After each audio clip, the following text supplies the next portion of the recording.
Welcome to FMCGnaija. Today we have Edward Bothma, CTO, as Chief Technology Officer of BFW Group. Edward, nice to have you. Nice to be here, man. Okay, so Edward, let's dive right into the conversation. First question will be, let's start from the top. What pain points or what solution does BFW offer to its FMCG clients, considering that you do significant work in the space? Well, the simple answer is probably, to help FMCG brands reach hard-to-reach places, difficult, informal, and developing markets where sales and distribution is not an easy task. So that's what we do. We build sales and distribution networks. We cover everything that goes with route to market, from the research, managing execution, managing sales reps, sales vehicles, distribution, and specifically focused on the informal market. So we enable businesses, especially Pan-African brands, that are trying to reach informal markets all over Africa. We help them get into those informal spaces.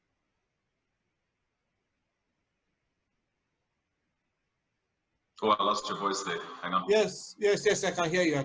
I can. Okay. So I can talk now. So sounds good. I like when you say informal spaces, because when you look at Africa, it's largely informal. Correct. So let's, being that we're focused a lot on Nigeria, it would be nice to know how, working in Nigeria compares with, rest of Africa, where you're also working. Well, if you make a simple comparison to South Africa, South Africa has parts of the economy that are also informal and have a very similar makeup. But I think what businesses underestimate is the scale and the size of the opportunity in informal markets, specifically in Nigeria. Nigerians are extremely industrious. So I think the informal market in Nigeria is far more robust. It's a much stronger economy, and businesses don't really understand how much cash moves through that world that sits below, even the normal tax radar. So every time I come back from Nigeria, I've always got this impression that if I'd stayed a bit longer, there was more business to be done. So as a general impression, I think there's an insatiable demand for goods and services, especially in the informal spaces. And businesses tend to try and scoop the surface level, which is, traditional distributor. If a brand tries to enter the market in Nigeria, the first thing they do is look for a big distributor. And that's not necessarily the only opportunity. I think the informal markets have a massive amount of volume, but I think it's highly understated. And if you understand how to do business there, I think it's as big an opportunity as a formalized environment. So from a Nigeria point of view, I think the size, scale, and robustness of that market that is completely misunderstood by a lot of brands trying to enter Africa.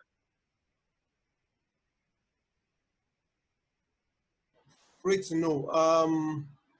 So if I just to paraphrase a little, while you have a lot of similarities across the continent, Nigeria, we say we are the giant of Africa, but I guess you're reinforcing that point by saying, people can mouth off the word giant, but if you go in and you begin to try to, execute in that space, it's really a lot of work. There's definitely nothing at the scale of Nigeria. Nothing at the same scale, not in any other markets we operate in. Okay, great. Okay, so another thing we want to look at, obviously, is because one thing we try to do with FMCGnaija is also to look at where things are headed. Any average person can tell where things are or where things have been, but the future is really what separates pretenders from winners. So what do you see emerging, in route to markets, FMCG route to markets, especially in Nigeria, that you see but others do not see? Well, it's a fun topic because I have a lot of feelings about this topic, and a lot of brands are trying to enter informal markets all over the world by doing what happened in China. I read a great book by a guy called Kai-Fu Lee, where he was explaining the boom of informal market development into more formalized e-commerce space through the advent of mobile payments and mobile commerce and e-commerce in China. And I think everybody tries to paint Africa with the same brush, and it's unfortunately not that easy. So my observation, and I say this frankly about a lot of our customers and brands we talk to, is they really are trying to take shortcuts. I think building software that does e-commerce and tackling this e-commerce space is often seen as a technical or a software project, and technology plays an important part. I'm a technologist. I see the role for that, but for the most part, I think the businesses are lacking the grit and the determination to do the operations that go with that. If I look at Africa as a whole, I think the distinct lack of infrastructure like was available in China to do distribution as a principle really limits your ability to create a marketplace that lets you go straight to consumers.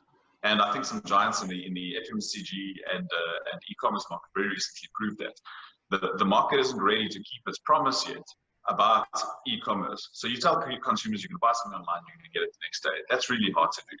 And I think brands want to achieve that goal, but they don't want to do what goes with it from a distribution point of view. So I think the real short-term opportunity is not as obvious as brands see it. I think the immediate opportunity for FMCG is to scoop up the B2B space because I think it's the enabler.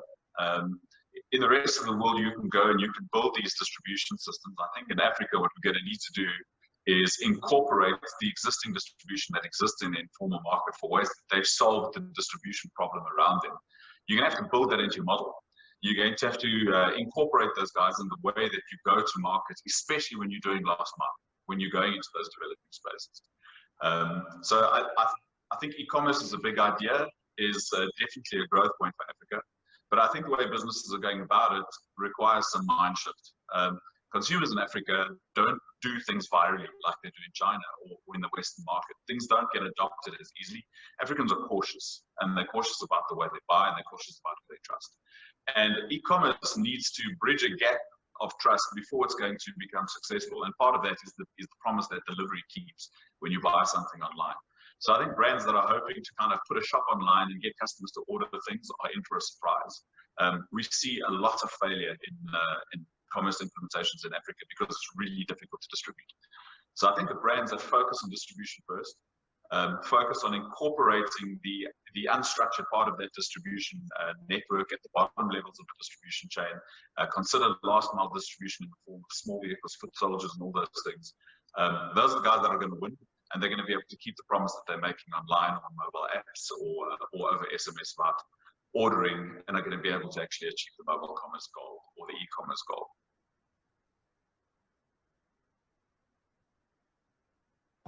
That's something that I guess it sounds very common sense when you say it, but you wonder why people are doing the opposite.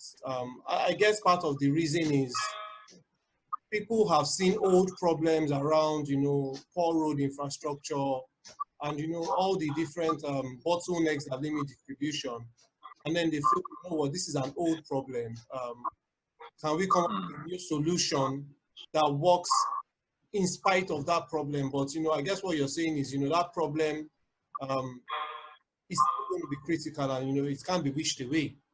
And the smarter thing to do is to use what is existing to achieve good outcomes than trying to achieve something totally novel when the infrastructure will still make it not work. Exactly, and I think often really big brands often try and consider e-commerce as a method of achieving direct distribution. The global model and the global success cases for e-commerce through Alibaba and Amazon and others have been about direct distribution. And I think that's why, because if you replicate those models in Africa, you're actually not going to win. the cost of direct distribution, considering the lack of infrastructure to support that, is so high that it's impossible to achieve an economic model. We've been building these models for years with customers. There's been commerce-based ordering methods for USSD and SMS for many, many years. The trick is the distribution. And I think until businesses take the distribution part seriously and, like you say, incorporate the unstructured distribution nodes that exist naturally in the informal markets, they're not going to be able to transcend that problem of distributing past primary distribution. And consumers, specifically the B2C agenda, is never going to be met. It's always going to be primary distribution, commerce to the main distributors and formal retail, and no commerce is going to reach the actual consumer. Okay, great stuff. You know, this is, I guess, if that mind shift begins to happen, you know, we would, well, how would I put this? We would begin to make the best of, you know, a not so, you know, good situation. Well, there's opportunity in it, and I think that's where the magic is in Africa. This is what we try and explain to our customers.